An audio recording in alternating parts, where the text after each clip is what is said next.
de Mayo, Melina Jackson here from the Nanny Factory.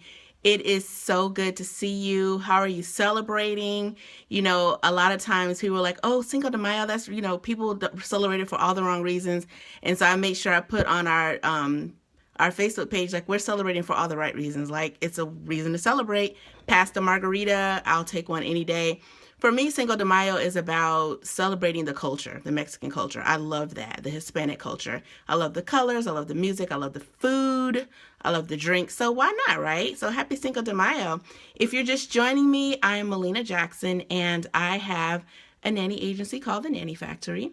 And I like to have, every Thursday I come to you at 1 o'clock Pacific time to discuss whatever you want to discuss around family, childcare, your nanny, how to find a nanny, should you do a daycare. And it's really cool because I get so many questions, and instead of me like having to email them back or get on the phone, I can just Periscope, right? So thank you for joining All Things Family. Be sure to replay if you can't make it here on time. Hi, replay viewers. It's nice. I actually have a topic I want to talk to you today about a nanny or a daycare. Which one should you choose? And a lot of times I get this question from families because they don't know, like, should I get a nanny? Should I choose a daycare? How do I know what to look for in a daycare? How do I know what to look for in a nanny? So I'm going to give you some tips on things you can consider, and hopefully it'll help you. I know it'll help you, actually, especially if you really don't know what you should be thinking about or what you should consider when it comes to finding the help that you need. So without further ado, first, I want to answer my questions. So I did get some questions in this week regarding the Nanny Factory, which is our nanny agency here. And I chose two to answer today. So the first one comes from Steve H. from Glendale. He's a father of 2 little boys. And he wanted to know if his nanny, if he chose a nanny from the Nanny Factory, if she would be able to take the children to school. Now, the children's ages are 3 and 7. My answer to you, Steve, is yes. You want to be sure in the process of choosing your nanny that you basically explain that you will need the nanny to drive your children. And I'll tell you why. Because before we give you a nanny profile, we want to make sure that the nanny we choose to match you up with is comfortable with driving children. Not all child care providers are okay with that. Like we've had a child care provider say, you know what, I don't feel comfortable driving little kids around in my car, or, I don't feel like I have enough experience, or it makes me nervous, or what if something happens, that sort of thing. So there are measures that need to be put in place before your nanny can drive, before we choose a nanny for you, first of all, and before your nanny would actually drive the children. A lot of that has to do with the safety precautions, insurance, the type of vehicle. Are you going to provide a vehicle? Is the nanny expected to provide her vehicle? You're going to be paying gas mileage on that. So all these things go into place when you consider whether or not there will be, your nanny will drive your children to school. And it's for good cause. And the good thing about it is if you work with the Nanny Factory, you don't do anything really. You just tell us what you need, and we find what you want, and we make it happen for you. So it's really a no-brainer. It's just a matter of you communicating to us what your needs are as a family. My second question comes from Denise M. from Long Beach. And Denise wants to know, can her nanny cook? Yes, Denise, your nanny is allowed to cook. Now, one of the things we do explain to our families is that our nannies are not housekeepers. They are not dog walkers or pet sitters, and they are not chefs. However, we do train our nannies, and we talk to them, and we ask them, are they comfortable in the kitchen? Because again, it's all about, it's not necessarily about the job. Like the biggest thing, I think the differentiator between the Nanny Factory and other agencies is we don't just put a warm body in a family. We want to know, what is it that the nanny feels comfortable doing? Like, yeah, everybody's going to say, oh my gosh, I could totally do that. But when it's time to deliver and produce, can they really do that? So we want to know, like, is this nanny comfortable in the kitchen? Does she know her way around the kitchen? Does he know his way around the kitchen? What kind of meals do you enjoy cooking? What do your children prefer? Because a lot of times we tell our families, the nannies are there to provide care for the children. So it's about the well-being of the family and the well-being of the child. And we want to focus on the well-being of the child because that's what they are there for. Your nanny's not going to be cooking a 5-course meal. She can make things like chicken tenders, salads, fruit salad, simple meals for the family. And that's something you can definitely coordinate with your nanny beforehand. Like you all come up with a meal plan every week, especially around the children's diet, because remember, she's really there for the children. If you want a chef, I know someone who's really good at being a private chef for families, and I would highly recommend that if that's something you're looking for. But if it's just a matter of, making sure the children eat a nice healthy meal, breakfast, lunch, dinner, snack, whatever, yes, our nannies, for the most part, the majority of them are experienced cooks. Okay, so they shouldn't be burning toast. They should know how to make a bowl of cereal. If you allow your children to eat cereal, a lot of kids today have a lot of allergies, so we have to make sure that we are on the up and up and know what your expectations are and what some of the stipulations are in feeding your children. So again, it just comes down to communication and letting us know what it is that you would need to better serve your family. Okay, I hope that helps. So those are my 2 questions for this week. So let's get to our topic. Okay, so nanny or daycare, which one do you choose? All right, here's the deal. Now, it depends on your personal preference. For instance, you might say a lot of families who choose to go to daycare route, it's for a few reasons. One of them is that they don't want anybody else in their home, because when you have a nanny, the nanny's going to be in your house. And, for some families, that's like, that's a stranger in your home, which can be kind of discomforting. We would encourage you to get to know your nanny. And, it is more convenient because like today it's cold and cloudy. You don't have to pack up your child and take them to a daycare. Whereas the nanny will come into your home and the child doesn't have to leave.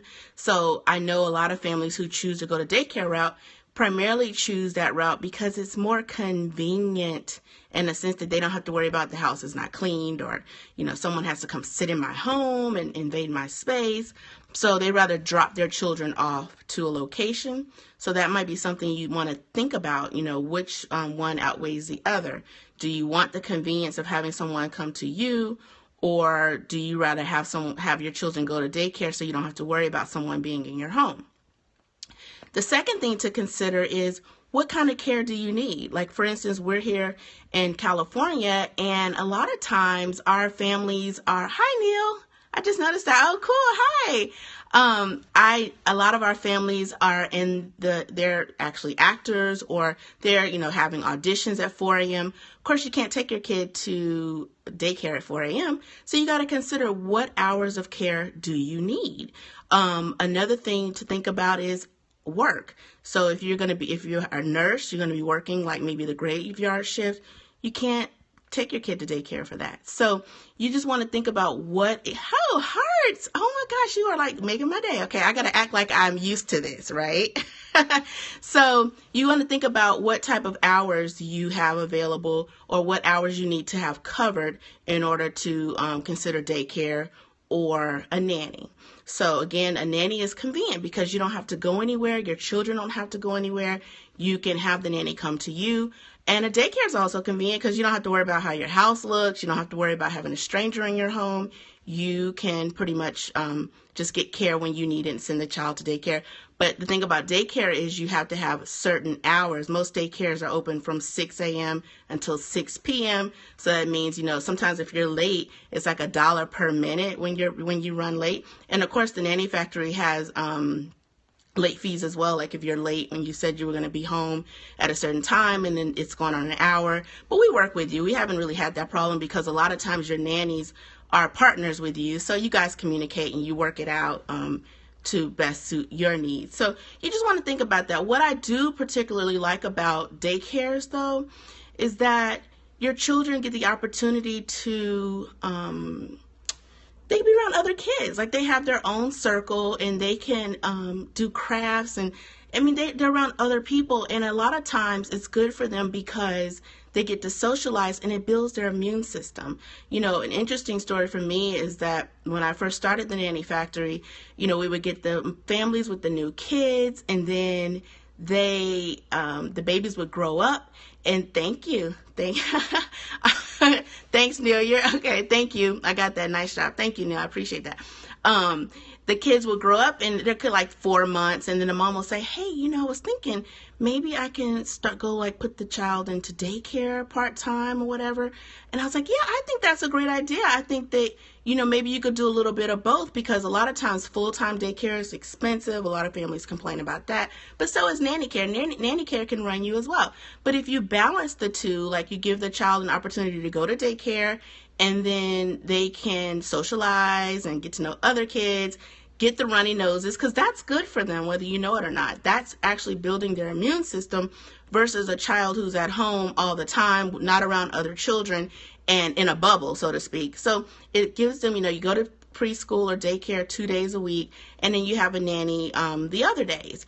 Then they would ask, like, well, what preschool or daycare do you recommend? And so that's why I started the Santa Clarita Preschool Fair, because then I can get like all the preschools in the area together, and the parents can come and explore, right? It's like a community-wide open house of preschools. So I highly recommend you do that. A lot of times families ask, you know, well, should I choose a home daycare, or should I choose like you know, a freestanding daycare? And I said, it all comes down to personal preference. You just really, you know, you got to sit down and think about what it is, what's important to you. What is it that you want? I mean, do you, like we talked about the nanny versus the daycare, a home daycare versus a regular daycare. What's important to you? For me personally, I always prefer the freestanding daycares, not necessarily the home daycares. I know some great home daycares, by the way, but I always preferred that because it just seemed like more safe to me. But that's not to say that home daycares aren't safe, because in the South, home daycares are really big. Like, you'll get like Auntie May, who's like, you know, I'm going to take in 6 kids a week or whatever. And it's totally a great place. Like, they're outside playing in the backyard. She's cooking home cooked meals for them. So it depends on where you are, and it depends on what your preference is. So that's one of the things like I love about the preschool fairs, because it allows the parents to explore. So I would say that if you are a parent, obviously you are if you're tuning into All Things Family, you want to look into your your local parent magazine. A lot of free publications are out there. Look into that and find out when is the next preschool fair, or like maybe you can just go visit different preschools in the area and see for yourself. Like, don't take my word for it, which you could. It makes it easier for you, but do your research. You know, parenting, that's what it's all about. It's about doing some research, being prepared, figuring out what works for your family, because it's not one size fits all. And that's what I love about the nanny agency, because we don't just send a warm body into a home because they say they can take care of a child. We want to know, like, what are their strengths? What are some things they prefer? What are some things that you prefer? And then we match you up, because it's a relationship. It's not a one size fits all. So that's something you want to think about. Like, if you're in a mom's group and they might be saying what works for them might not work for you. So it's really important that you get clear on who you are as a family and what you prefer as a family. So that's my take. Again, I'm not going to tell you whether you should have a nanny or whether you should do a daycare. I'm just telling you what you should think about when you're making that decision. And of course, if you have further questions, you can always email info@thenannyfactory.com, and I would love to chat with you, and maybe we could talk about helping you find a daycare or helping you find a nanny, whichever works for you. I'm down for it. So let me know. And for all you replay viewers, thank you so much for being here. Thank you for taking time out of your day